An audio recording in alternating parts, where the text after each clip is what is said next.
Republican Baloch Party, and I think first Mr. Bugti, who is president of the Baloch Republican Party, for these statements and presentation about the human rights violations in Balochistan.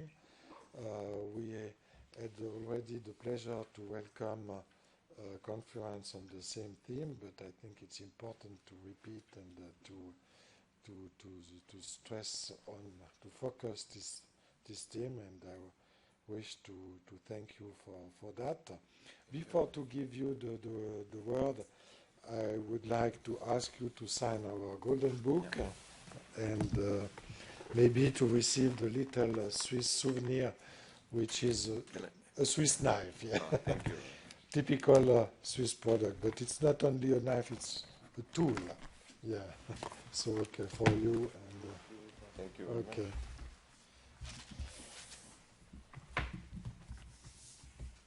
And you will start, Mr. Bugti, to speak, and after we can have the questions and the presentation of your colleagues.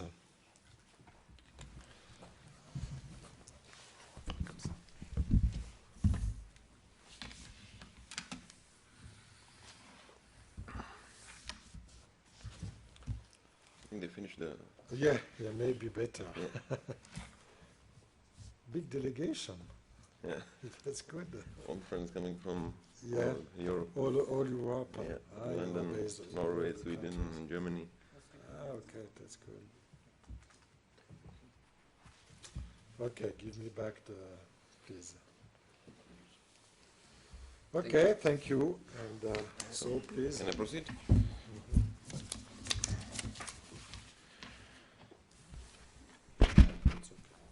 I thank you all for giving us your precious time and the opportunity to disclose the ongoing situation of Balochistan to the outside world. We are very grateful of your kind presence. Balochistan is burning since the forceful occupation by the Pakistani state in 1948. 5 major military operations had been launched by the armed forces of Pakistan, and the latest of them still continues full-fledged. During this period of 66 years, Balochistan has suffered from gross human rights violations by the Pakistani forces, which have been getting worse and accelerated with the passage of every single day.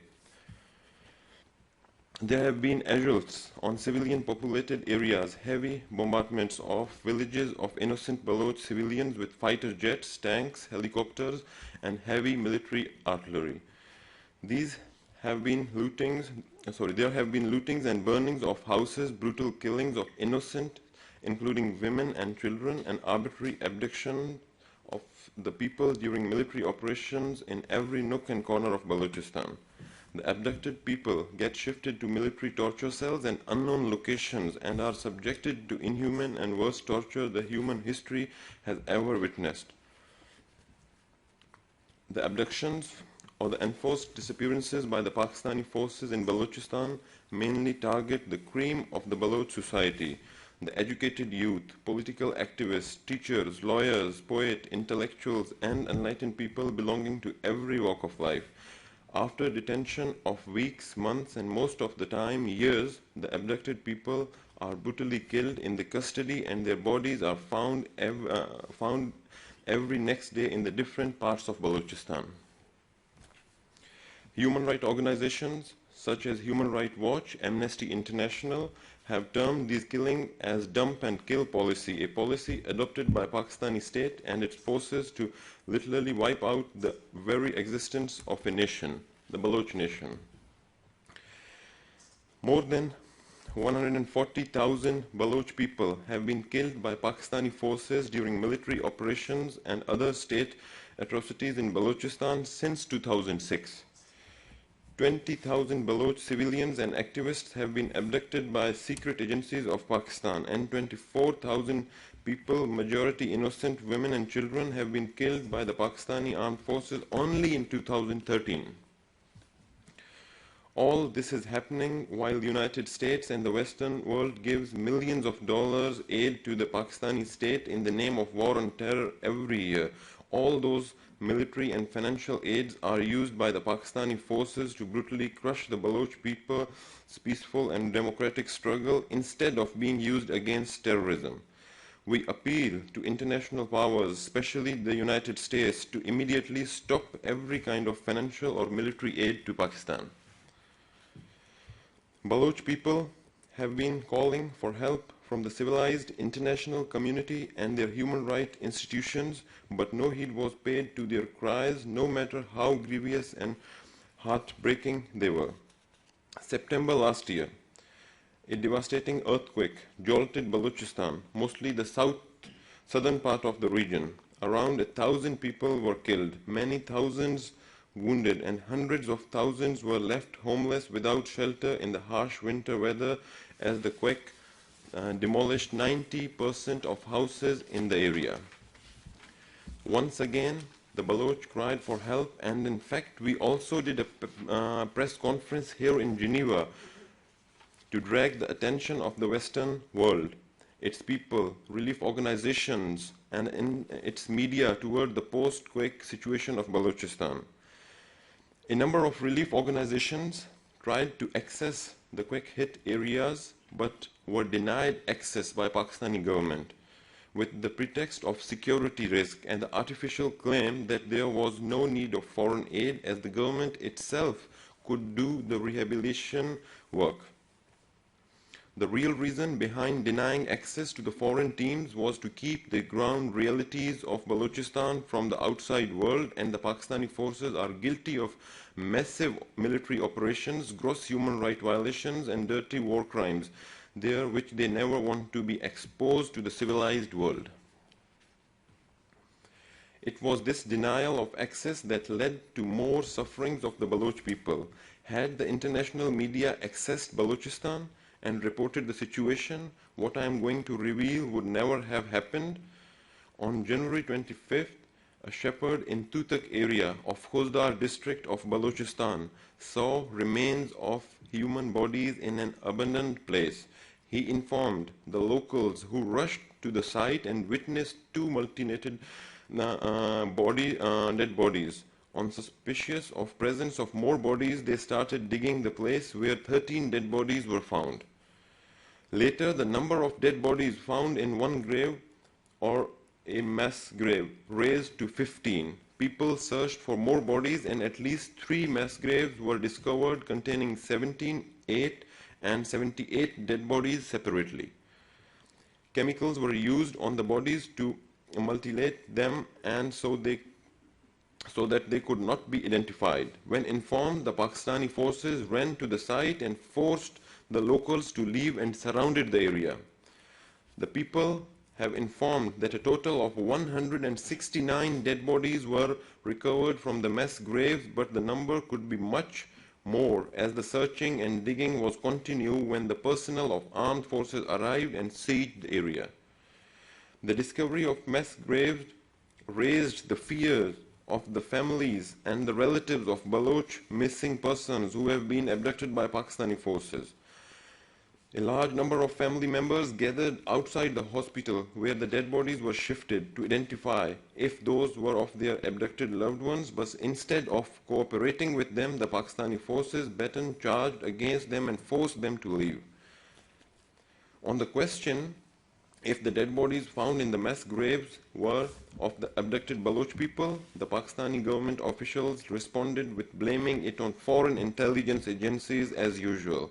It has become part of the very root of the Pakistani mentality to blame foreign elements for the misdeeds of their governments and the atrocities of their armed forces against innocent civilians in Balochistan.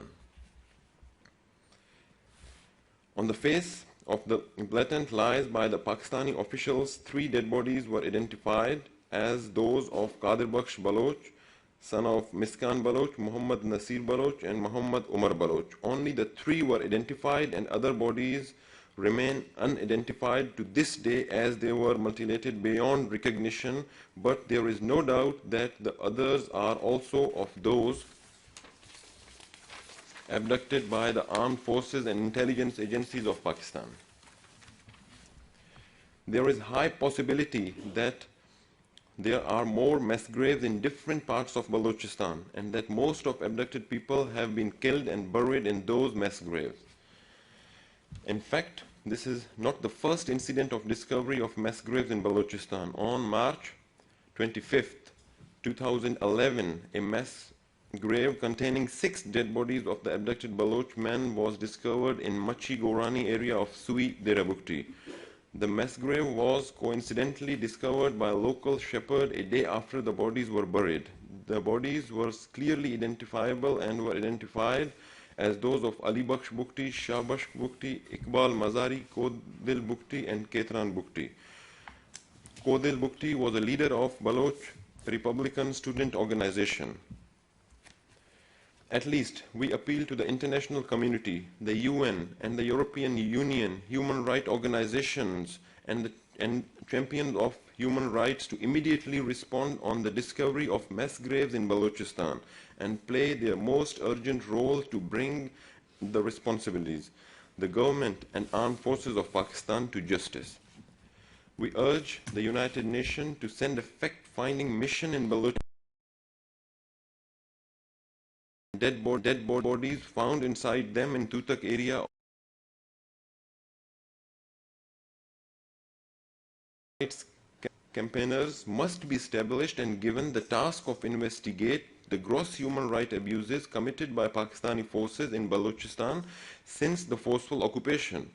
The Pakistani government should be pressurized to produce the Baloch missing persons and immediately release them from the custody of their armed forces and secret agencies.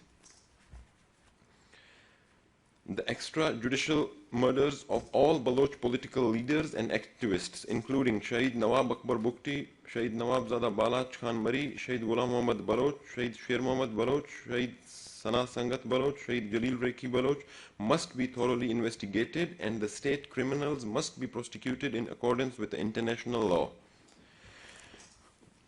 We especially urge the international media to send their correspondents and teams to Balochistan and get access to the war zones of the region and report and expose the war crimes of Pakistani forces committed there on daily basis.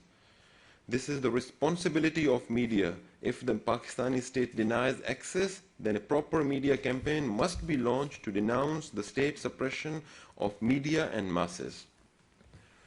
The Baloch people demand urgent attention from the civilized world, the champions of human rights organizations, civilized countries, international institutions of justice, the international media, and all the civilized people of the world should pay their part to stop the genocide of Baloch people. The human rights are for all humans, and the Baloch people are humans and should equally enjoy the right to live, the right to self-rule, the right to development, and the right to freedom. Thank you very much. Thank you, Mr. Bugti. I think very interesting information. I don't know if some of you will add something. I don't know if you add something or you listen to a question. Okay, please do. Yeah. I would like to say a few words about the missing person in Balochistan and the human rights violation. As Nawab Brahumdagh Bugti already mentioned about the mass grave in Balochistan, district Khuzdar in Tutak. So it's been found 169 dead bodies in Tutak area in that grave. So still we didn't see any international media there to let the international countries what was happening in Khuzdar area in Tutak. So we urge the international community and United Nations and European Union to go to Tutak area in Khuzdar in Balochistan and investigate the situation, who dumped those bodies on those graves. And it's been confirmed by Pakistani security agencies. There was a death squad, and he confirmed the FC dumped those bodies on those graves. And still it's continue in Balochistan. Every day they are abducting Baloch people and taking them to their torture cell and torture them very badly. and dump their body and across the road all over Balochistan. So we been doing all the protests in United Kingdom, Sweden, Norway, Germany, South Korea. We've been doing all those protest rally and asking for help in international community to help the Baloch nation in Balochistan and investigate the situation in Balochistan. And human rights violation is going higher and higher in Balochistan. So, but we still didn't receive anything from United Nations, and we still even didn't see any report from United Nations, and we still didn't see anything from international community. They've been involved with this human rights violation in Balochistan, and they are not. So we request the international community and United Nations to investigate the Baloch situation. And it's been confirmed, so Pakistani security agencies, they are abducting Baloch people in Balochistan. So it's continuing still, and they're dumping their bodies all over in Balochistan. So again, I would like to request the United Nations and European Union and the international community to intervene in Balochistan as soon as possible. Thank you very much. Thank you. I don't know if somebody else, somebody of you will give a word or precision. Okay. So I don't know if you have some questions about this problem and these violations.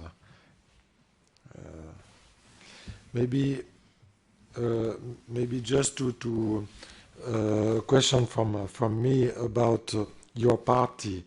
Are you represented in Balochistan itself, or it's not possible to be active there because of the political situation? How do you try to be organized, and maybe some words about your political program and so on, in order to better know what you are trying to do?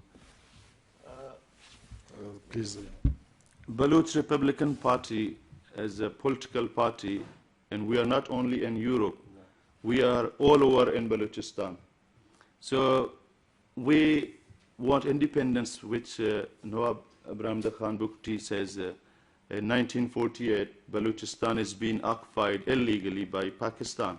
So from that day, and Pakistani army and Pakistani forces start killing till now.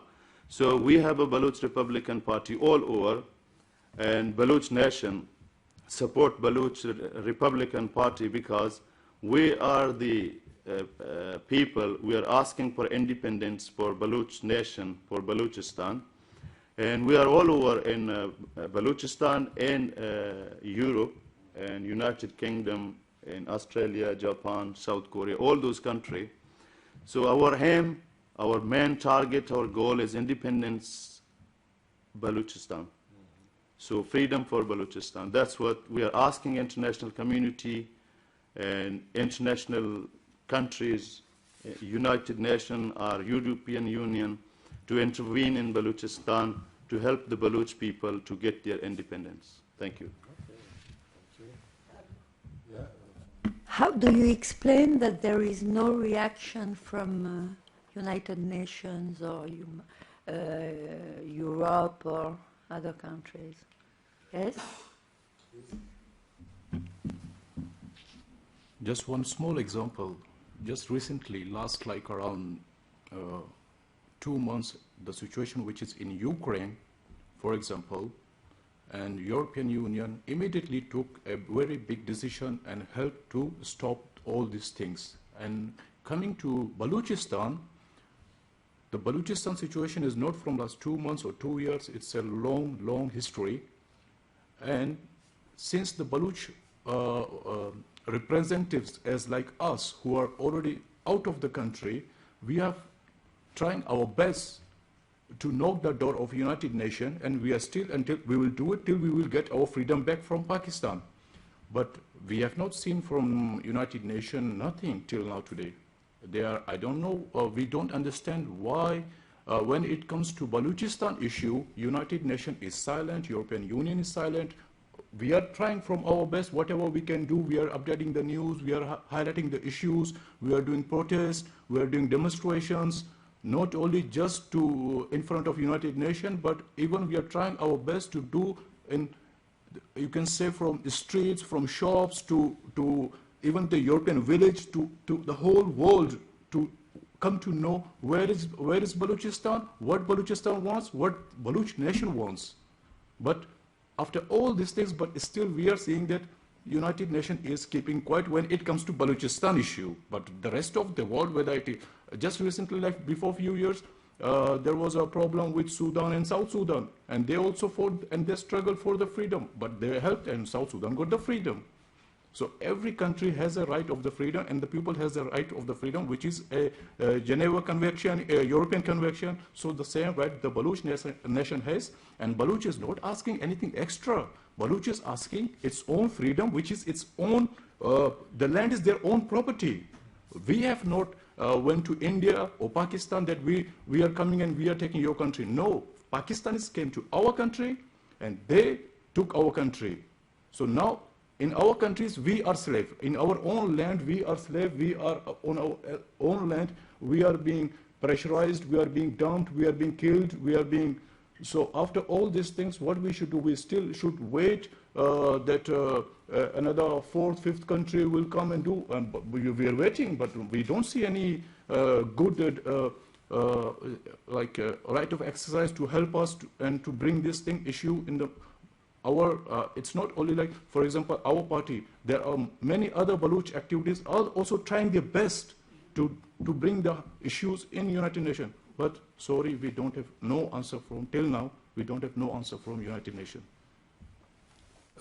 Maybe another question, just to explain to the people who are looking us by internet, and because we don't know. We know Balochistan here, but we don't know exactly the situation and everything. So how many people are you in Balochistan and also in the diaspora in exile?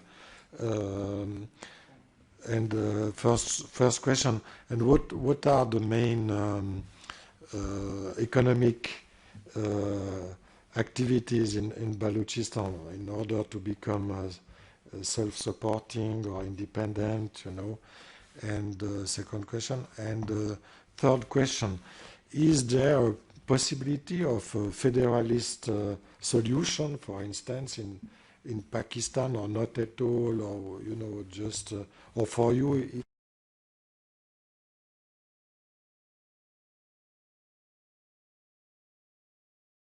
large autonomy, for instance, of your region, is it, okay, please.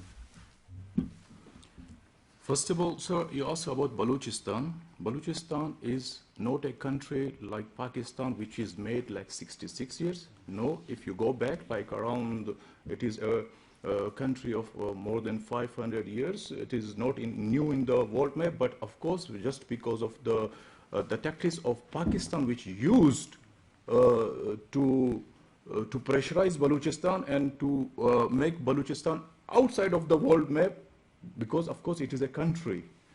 Okay, now, as you said about Balochistan, I would like to read a letter which was written by Muhammad Ali Jinnah, the founder of Pakistan, which was written on 2nd February 1948. That was the first letter from him to invite Baloch people to join with him. That's, my dear Khan Sahib, I was glad to meet your Prime Minister, Nawab Muhammad Aslam.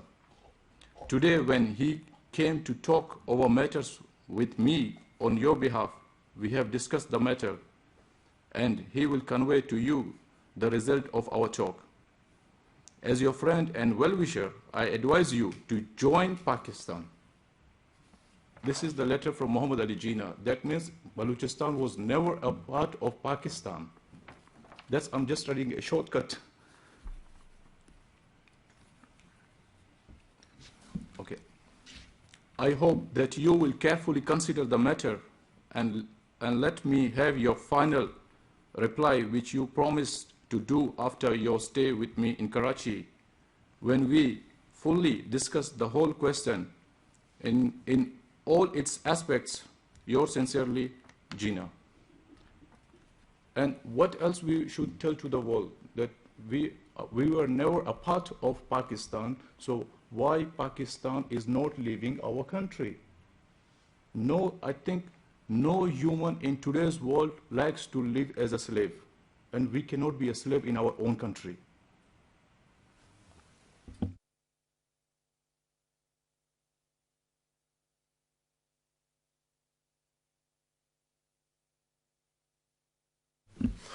It's around the population of ethnic Balochs in Balochistan, around, I think, around 10 million. 10 million.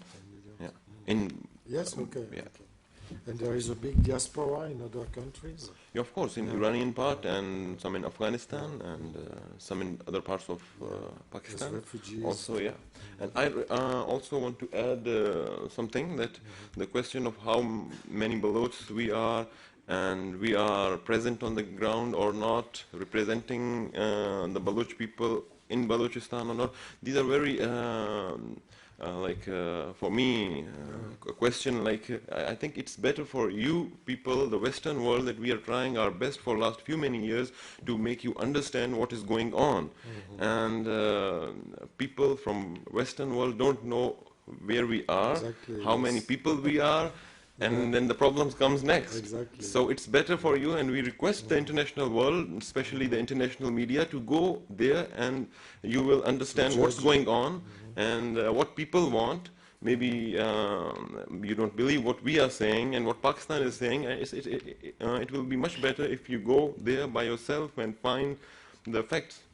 Sure, thanks. Okay, thank you for these comments.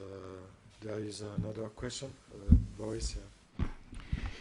Yes, I came late, sorry, so maybe you already addressed my question. First, it's not the first occasion when we meet representative from the Baloch people here in this room, but the former time it was multi-party, this time it is just Republican Party, so why did you decide to have a one-party information session today? Non, c'était une autre conférence de presse Baloch. C'était une autre conférence, c'était un autre groupe. Yeah, mais c'est pas eux. No, but still, sometimes we see a diverse array of organizations speaking on behalf of about the suffering of the Baloch people, and today we have a one-party session. So for us who are not familiar with the situation in Balochistan, we may think that the Republican Party is, and surely is, the best party in Balochistan, or that it is the only one party, or that maybe it is one of the parties and wants to push a specific perspective. I don't know. What I know is that the former time there were representatives from several diverse organizations, and today we have some score of very good, dedicated people, but all from the same party. So why do you prefer to address us just as Republican Party and not as a coalition speaking for the Baloch people? That was my first question. Yeah, last time I think we were here also, and there was only Baloch Republican Party last time, and before that occasion I think there were some other Balochs. They are working in United Nations, representing Baloch cause in United Nations, inside United Nations human rights conferences. So they were also trying to highlight the human rights violations.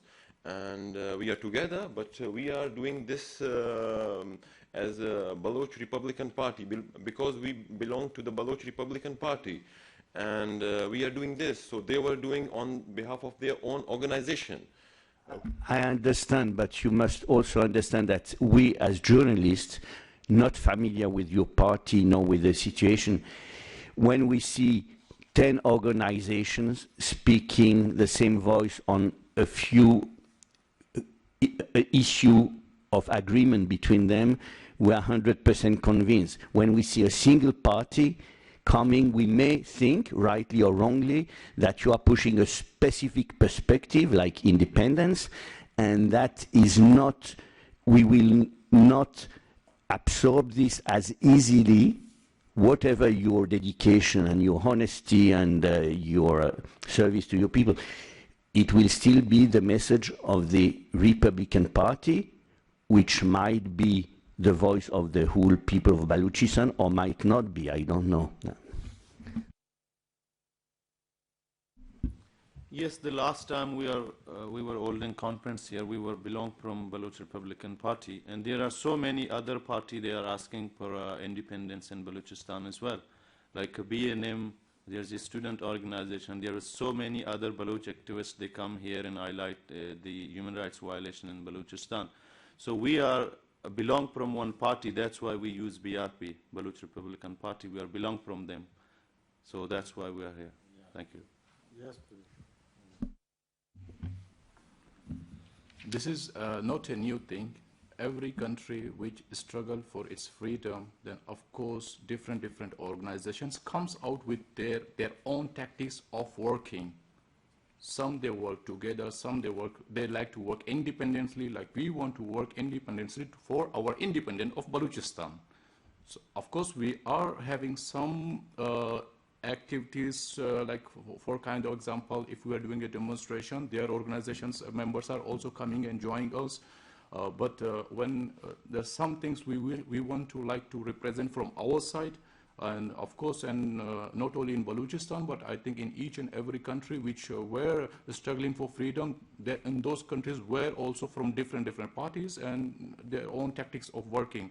And now comes to Balochistan. Even in Balochistan also there are many Baloch which are not having any party or they're not activities, but they are still also working from their own side to get the independence. That's it.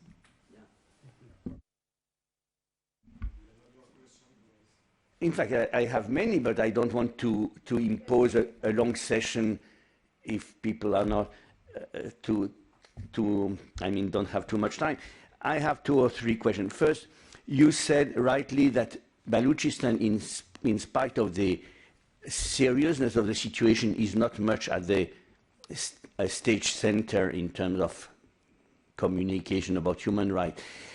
I was not prudent enough to read the Amnesty report before coming here. Are these organizations silent about Balochistan, or do they dedicate a lot of space and analysis to situation in Balochistan? We don't mean that they are silent, but in Pakistan, so Pakistani intelligence agencies, they don't allow them to go there. They says always everything is fine. Like we were talking about mass grave in Balochistan, but still there has been no international media. We never seen any media, international media people to go in Khuzdar area. So that's why we are asking to like international media. We don't mean like they are silent, but Pakistani intelligence agencies, they don't let them to enter in the country. That's why the problem, we are asking for help to international community, our international media, our European Union to pressurize Pakistani government to let those journalists or those media people to go in int'l area and investigate the situation, who dumped those body in those massive grave. So that's what we are asking for, help to international community, and you go there and find out. So that's why. Thank you. And my very last question, because I don't want to let's say, abuse of your time. You say that although the problem is a long-lasting problem, it's a tragedy which has been lasting for more than half a century, no solution emerges. But maybe there are reasons for that, not good reasons, but reasons. In the past, you highlight the fact that China now is a strong backer of Pakistan. The US has been for a long time strong backer of Pakistan. Iran has no interest in supporting the Baloch people. And on top of that, you don't just demand human rights, you demand independence. So the legitimacy of independence might be there, but it's an issue you find with the Basque and with the South Sahara, etc. It's an issue which you find in many countries. But when you ask for equal rights being given human rights, the whole world community will support. But as soon as you rise in arms for independence, with or without good historical legitimacy, the government will say this is no longer democratic struggle, it is war situation, and we retaliate like in war, that is slaughtering the enemy. So is there no danger of being so straightforward for independence?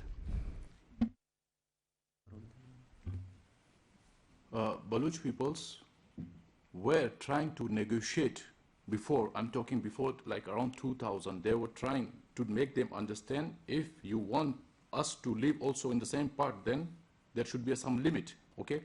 But they were not understanding these things.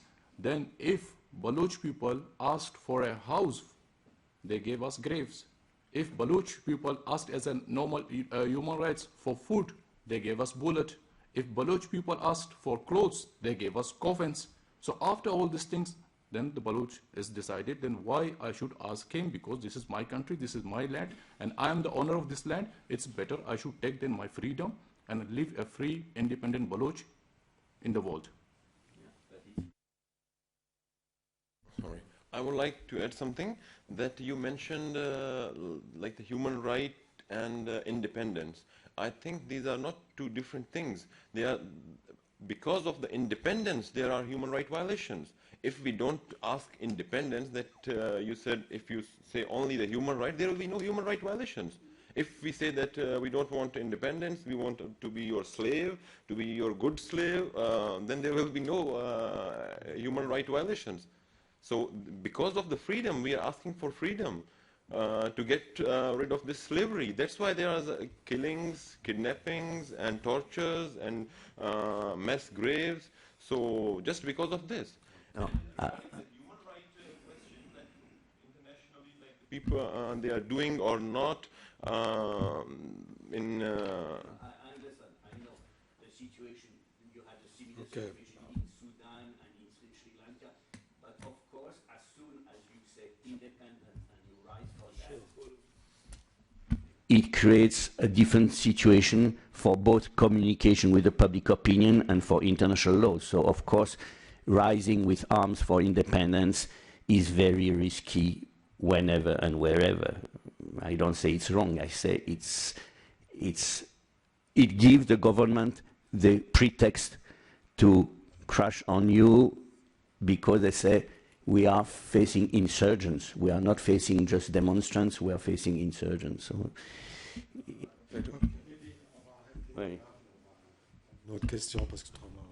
like this is normal, because every time when a powerful country, a powerful nation uses power, they don't say that we are killing the poor people, peaceful people. Always when a powerful uses his power, they say we are this is because of miscreants, terrorists, these type of things. They blame us because of we are asking independence, and they blame the terrorist miscreants. So this is normal everywhere in the world. Yeah. Okay, so thank you. One small question. Are there women in your party? Are there women in... Yes. Of course, yes. In Balochistan and in Europe too, so of course, yeah. Okay, So please. you are 6 men. No, 6 men, they, all are the presidents from the European part. Like he's the president of United Kingdom and Sweden, Germany and Switzerland. So. Okay. Yes, of course, we have a women wing in BRP in Balochistan. So, but they can't travel that far. That's why they are not here. But There is women. Yes. Thank you. I forgot to say about when we were talking about the human rights of violation, there is one small thing which I would like to bring your journalists in your attention and plus European Union's attention. In August 2009, a Norwegian citizen, Mr. Ehsan Arjmandi, who traveled to Balochistan after many years just to visit his own relatives. When he was coming back from Balochistan, he was traveling with the bus, and he was stopped at one point in Balochistan. The bus was stopped, and he was abducted from the security agencies. And of course, there were around 60 to 70 passengers in that bus. Everyone saw it was a daytime. Until today, he is missing. And of course, Norwegian government also did not took any action. Neither European Union took any action. And it's their own citizen. At least they should take a step for their own citizen to help him, to bring him back to his family. But we don't see, as we said, we don't see any action from these parts. So, if there is no other question or other comment, I wish to thank you for your participation and to thank again the Baloch Republican Party delegates for their statements and explanations. So, and I wish you a good stay in Geneva and good luck in your struggle. Yes, yeah. Thank you. Cool.